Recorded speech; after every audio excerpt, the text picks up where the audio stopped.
Nabi Muhammad sallallahu alayhi wasallam, afdalul khalqi wa akramur rusuli, the most noble of all prophets, the greatest of the creation of Allah subhanahu wa ta'ala. He went through those challenges. Later on, he lost his mother, young age of 6. Later on, he lost the one looking after him, his grandfather. Then he lost his uncle. He lost a wife of his, dear to him, amazing, amazing woman. He lost her and he was saddened. It was known as the year of sadness. Are you sad? You and I will be sad. We are not prophets of Allah. We have faced challenges as well. Every one of us has faced hardship. If you knew the problems I faced and I continue to face in my life, yours may be belittled. When we look at what's going on in Gaza and Lebanon and so many other places, you and I are sitting in a paradise, wallahi wa rabbil bayt. It's a paradise. Imagine.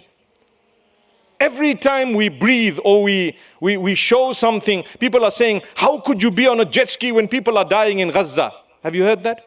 I know what they're saying. It's a frustration. It doesn't mean you're not allowed to eat and drink. You are. But bear them in mind. Today, mashallah, well done. We tried our best to do something not just for Gaza or for Lebanon, but for those who are less privileged than us. That's not enough. Indeed, it's not enough. But it's a start. Like I say, if you're distanced from Allah subhanahu wa ta'ala, there's always a starting point. And one of the starting points is, remember Allah. Seek the forgiveness of Allah.